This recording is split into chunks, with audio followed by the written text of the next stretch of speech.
welcome again to support our own Gambian Foundation. And today here we are at Gunjur, and we're going to have an interview session with Mr. Abdul K. Toure. One time we were here and we had a very fruitful interview with him. And today we are back again here to have another amazing interview with him. So without any ado, I would want to introduce our guest today. That is Mr. Abdul K. Toure.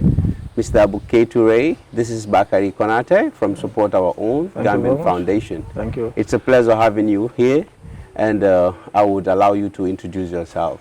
Thank you very much, Mr. Konate. I say equally a pleasure for me to have you again, you and your colleagues, for doing this noble job. Actually, your job is magnanimous. My name is Abdul K. Toure, a native of Gunjur. I think now you would-be listeners would have some gist about me because I had an interview with you before. Once again, I would like to thank you again for having this interview, inshallah. Thank you so very much. But the last time we had an interview with you, it was really amazing. You did tell us so many things that has to do with Gunjur, but more especially the Matora. And today here we again having another session with you. And today I think it will have to do with something about yourself. You would want to tell us your journey, where you started as an individual until here you are today. So it will be very interesting, I know, because there are a lot of people out there who would be inspired the very moment you are done with this interview, because you have very many individuals who are facing so many obstacles, challenges in their lives. They need to hear stories of people like you, because from your stories, they will learn a lot.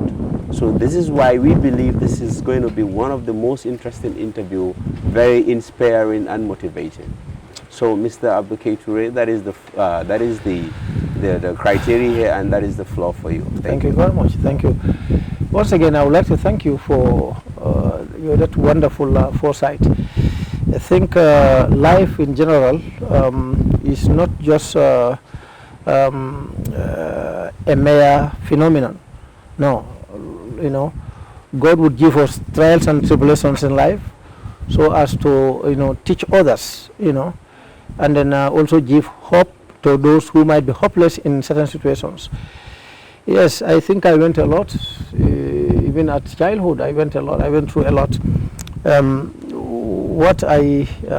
Or from where I may started, as I told you the last time, for this part of the world, it is all our desires to be living with our both parents, especially when it comes to female parents. Yeah. In my case, I had never got that chance of what I may call motherlyhood, because I got separated from my mom at a very tender age. So I was kind of brought up in a situation where I would really miss my mother. So you would say there was that gap of attachment. Yes, I was really detached from her. I could remember, as a child, most of the time, it's like at that tender age, I had to develop that sense of responsibility for myself, because God has kind of challenged me in many ways. My father had also not been a sitting man. He had been traveling a lot. So in most cases, I was left in different hands, Father would travel, and then sometimes he would spend 3 months in certain travels before he comes back. So, at that tender age, it's like I must be there to tell myself, it's time to do this. I'm telling you, I started at very long. Yes, it's time to do that. It's time to take bath in the evening. It's time to pick up your books to read. Those things I started them earlier. And even to run my own clothes, I started those ones very, very early. Wow. Very, very early, yeah. So I think I know God did all that because he was kind of maybe preparing me for, the challenges of the world. Yes, like they will say, the strongest soldiers will face the hardest battle. Well, I don't think I'm one of the strongest. I think maybe it's just a trial that I had to overcome. Yeah. But alhamdulillah, I overcome them. Amen. So, this is my childhood, partially. Well, when it comes to my education, that's where I think I have a most, difficulty. Yes, because, As I told you, my father's desire was to take me to Sheikh Omar Bonjeng. He never wanted me to do English, the so-called Western education, our conventional education. He never wanted me to do that. For reasons best known to himself, he never told me why. But then his younger brother happened to send me to the conventional school, and then in the evenings he would also make sure that I attended the evening daras. The daras. So I was caught up in between two men. I see. The younger brother was so much engrossed into this conventional education. He really believed it. He believed in that. He was in fact telling my father, "You daras now, there will be a time when this will not be that much important, so the conventional education and so on and so forth."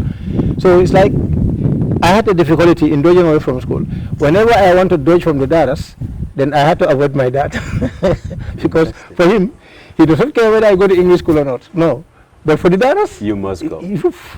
If I don't go to Dara and he's aware of it, then So I'm in trouble. We could say you were in between two priorities. Exactly. And exactly. you know, it was like an approach situation for you. This is where you have your dad, you know, wanting you to go to Dara at all costs. Of course. And you have your stepdad also Yes. wanting to you for you to go to the conventional education Yes. at all costs. Yes. So that was really demanding. Really. How did you cope all of that? As I said, I managed it because it was like a pressure.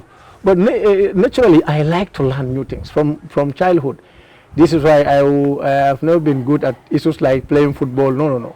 And I do not also like, since at that childhood, what boys will do, this wrestling and other things. No, I don't even like, wherever you have too much of those noises, I move away. Oh. I like sitting with people, chatting, exchanging ideas.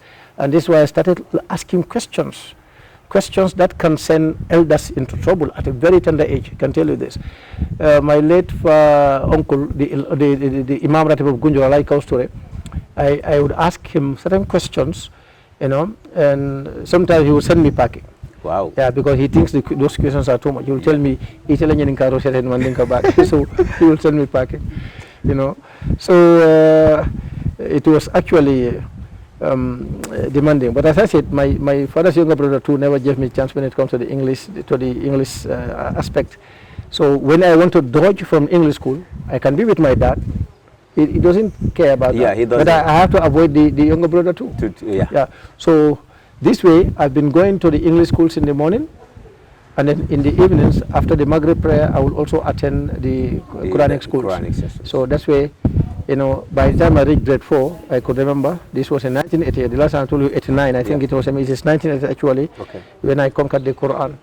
Yeah, and then even the people will be surprised. Sometimes I would be walking on the way, and I would pass by some people, you know, who would argue, this small boy, they said he has conquered the Quran, is it true or not? Someday, there was one ustaz among them, among these, you know, people arguing, or, you know, between themselves, who called me. And then he had a copy of the Quran in his hand. So he just opened it anywhere and asked me to read, which I did. Then he opened somewhere else and he read, which I did.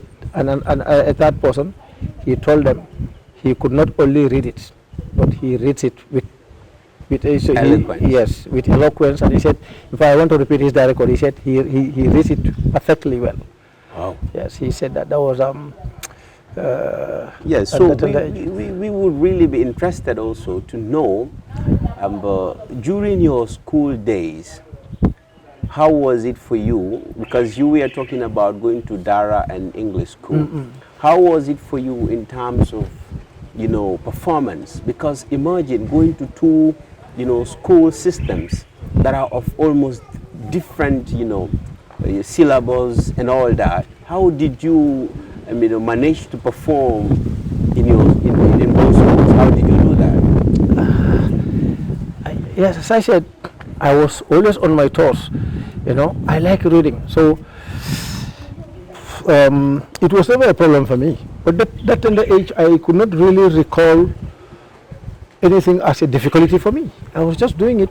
Maybe as I told you, reading anything new is a passion for me. Yes, read especially anything new. It's like I always like to. I'm inquisitive. Yeah, I'm inquisitive.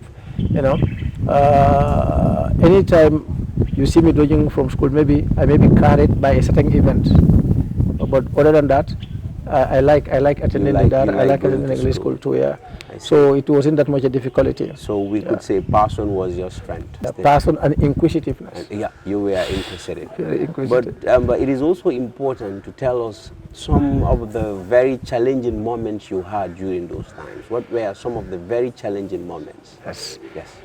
My most challenging moments were, well, at the primary school level, then it wasn't that much demanding in terms of finance. Maybe grade 1, 2, 3, but around grade 5, those days, you are given a kind of selective exam at grade 5 before you could move to grade 6. Then the common entrance was very important. Yep. So I could recall around the time I reached grade 5, then it also coincided with my father not working as he used to work. So that was the first year I could remember that before the schools opened, I was kind of struggling on my own so as to buy books. Imagine, I followed one constructor. He built houses, one Jerebaji. A lot of people in Gunjur must have known this name. Okay. So I went, I followed him as a laborer. I would, at that tender age, I would go and fetch water from him, for him. And at the end of the day, he would give me $5, and we worked the whole day. But for me, that was money. Yeah. So I would use that $5 to go and buy 2 books. Then there were very huge book, I think 80 pages. I will go and buy it every day, 2 books, and then store it, prepare for the end of summer. Wow. So I use all that money to buy exercise books because I know then my father could not afford it. So I was preparing for grade 5, So yeah, I could remember starting from grade 5, the exercise books I used were bought out of my labor work. Wow. Yes, that I did, yeah. Okay, but would you still encourage anybody to take their children to both a Dara or per se Arabic school and the conventional education system after knowing how demanding and how stressful it could be? Would you still encourage anybody to do that? I think this would be a matter of subjectivity. Yes. Looking deep into knowledge, some schools of thought might discourage it as a way of too demanding for a child at a tender age. I don't think I'll be part of them. Let me tell you something. Yes. You see, I think subjecting the brain, to crack thinking. I mean, making it not idle. Sort of under pressure. Exactly. Makes an individual more intelligent. I'm telling you this. Yes. You see, if you relax your brain, it also enhances relaxation in your general thinking and your general intelligence. But then, making it subjective to critical thinking, putting it under pressure, to me, enhances intelligence. Intelligence can be enhanced, as some schools of thought will tell you. It is either an innate ability, in other words, it is either nature, do you understand? Or it is I don't know how they call it, the other word. Nurtured. Nurtured. Exactly. Yeah. And I believe in the nurture thing. I think intelligence could be in the genes, but you can be of the same family of somebody, a family of intelligent people. But the way the other person kind of, makes his brain subjective to, this process of learning can make him extra intelligent. Then the brother of the same mother and dad. Yeah, I agree, because if you look into the science of it, they will tell you, is it a continuous sort of variation or discontinuous? Exactly. But that is very important. But what I got to understand, I have a living example. My brother, he used to be very sort of, I would say, so-called dull in school while he was in primary school. Okay. But as soon as he moved to the grade 6, 7, there was his teacher who was always putting them under pressure. And that really eventually changed his whole story. He became very bright and everything was like, wow, everybody was thrilled. And let me tell you, your dad brother was never dull. Yeah. He was naturally intelligent. Maybe he was kind of a lazy guy who did not want to have things in a difficult way. Sometimes people want to have things in a cheap way. Yeah. If you make yourself accustomed to that, then you are kind of retarding your mental development. You are kind of retarding your intelligence from being growing. You know what I'm saying? So this is why I said critical thinking and subjecting the brain to the process of learning, not allowing it to idle, can make you an intellectual. Yeah. Right now, my guy's child, for example, Yes. the one who was just writing people's name, you know, maybe in 2 months' time he will finish the Quran. You know how he does that? She does that. I send them to school in the English, and there also she is doing well. I think she is most of the time first in the entire school. And when they are they're from school, I would allow them to rest. In fact, sometimes tune the television for them. I'm mindful of which channels to choose for them because they cannot differentiate from good and Which bad. one is good and Exactly. bad, yeah. So after watching the TV for some time, that is all what they may have in terms of trouble from the conventional school. Now the brain must have relaxed a bit. I allow them to relax. Then I would, around 1:30, I will call them to pick up their Quran too, and then we start lessons. And now they're doing both. And those of their colleagues who are not doing this, Yes. these are the very people they are defeating in class. Yeah. They all getting first. In fact, the other one got aggregate 8 or 11 the last time. Wow. I don't know. That's And good. they still. So I think I want to tell people, let them not believe in that. That is, it is too much what you are giving to a child. No, it may be too much the way you do it. You can kind of control it, but I think both can go at the same time Okay. without having any. Yes, and through your life journey, from where you started until where you are today, what would you have done in a different way, or what would you have improved on, or what would you have avoided? What were some of the things you would want to improve on, avoid, or would have want to do better even? What were some of those things? Yes, I think everybody have your likings and desires, but what I would like to avoid is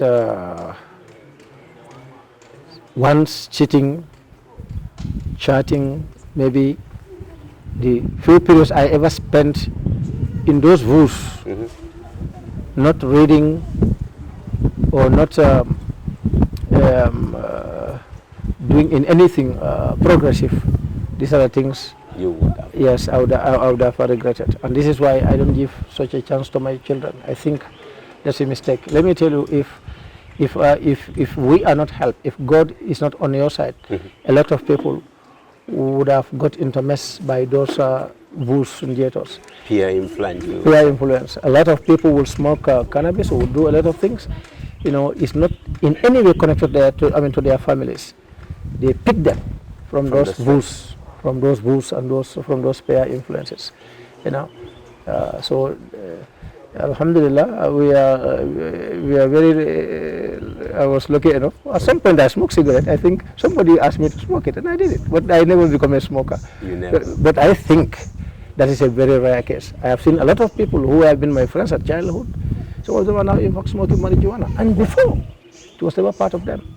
So those are the things I would like parents to be mindful of. You know, the essence of life is some of the mistakes that happen to you.